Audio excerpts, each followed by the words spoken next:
To keep yourself updated, subscribe to IndigoLearn and click the bell icon. This framework what we have discussed holds good for any item. Now change it. It is not an asset. It is a liability. Okay.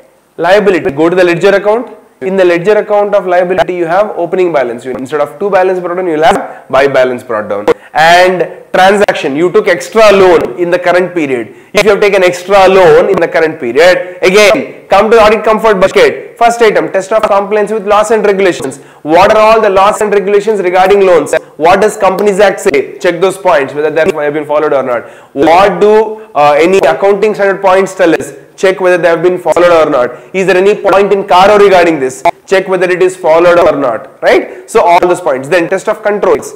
Are there controls regarding who should take loan, how much loan can be taken, etc. Then are those controls adequate and are they being followed effectively? Then analytical procedures regarding loans, particularly for interest you can carry out analytical procedures. And finally test of details. The moment I come to test of details, straight away I will come to these assertions. Again, existence. Is that loan really our loan? So is that loan really existing? So for that we may go and obtain something called as a balance confirmation from the banker that yes, really this is our loan. So for that we might obtain a balance confirmation. If that loan was taken during the current year, then you will go and check even the loan documents as to what is the loan, how much amount is it, for what are the terms of loan, etc. You check whether it occurred during the current period or not. Then you talk about accuracy. You are checking whether the amount of loan, what is there in the agreement, loan agreement or loan sanction terms, we call them, whether that is the amount that is seen even in the bank statement, etc., which is ultimately seen in the ledger account. All this accuracy you are ensuring.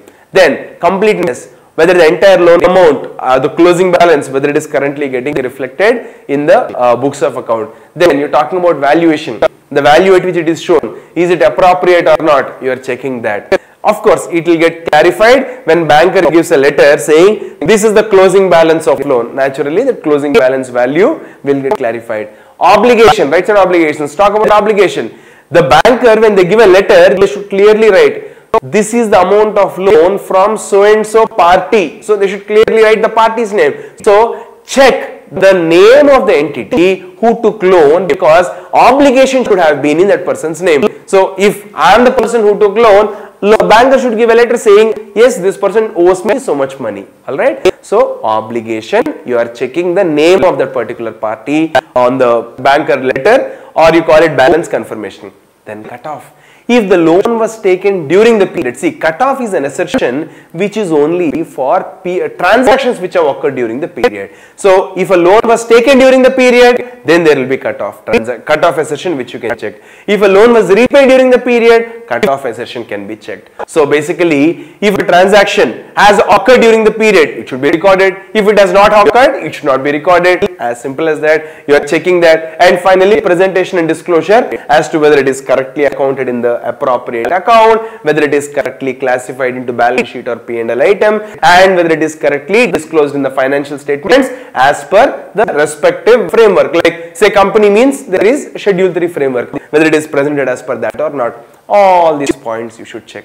Friends, once you understand the framework, you can run any number of transactions or items through this particular framework, whether it be fixed assets, whether it be reserves and surplus, or share capital, or purchases or sales, any item you can just run through this beautiful framework. Okay, right. Now friends, this I want you to learn properly, and we have to just remember one more point before going into individual aspects of assets and liabilities, and of course P&L items.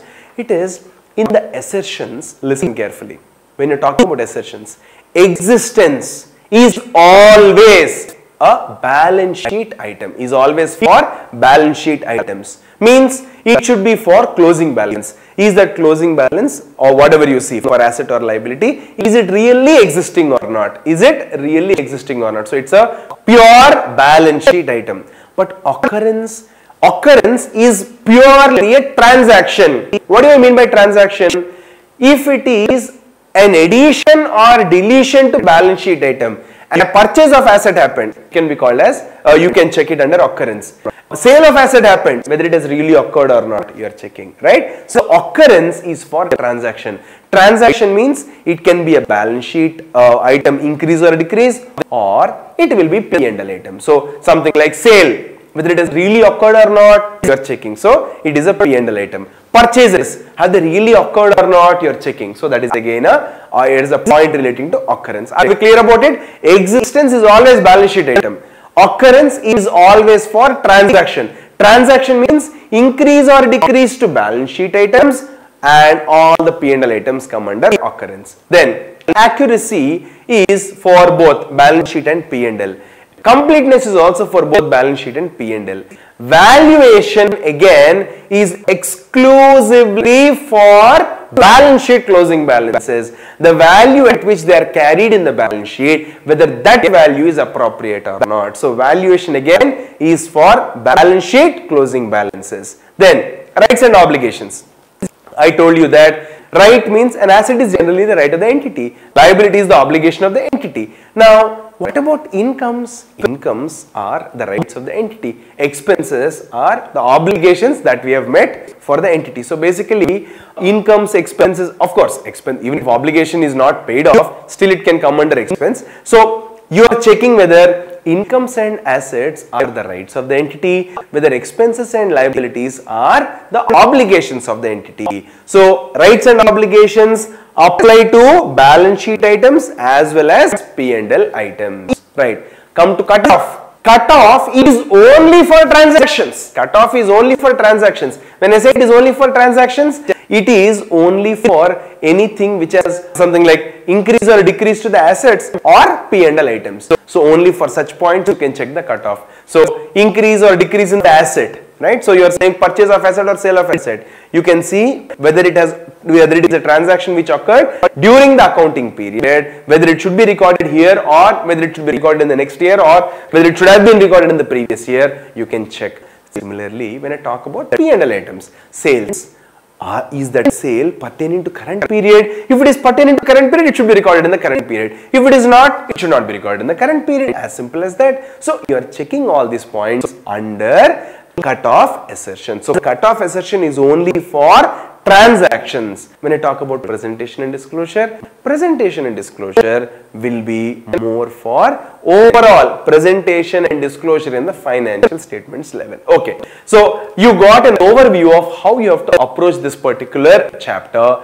Let us get started with each of those items. Let us start with balance sheet. Under balance sheet also, let us start with capital, that is equity and liability side, and one by one let us start learning how you can run through this framework.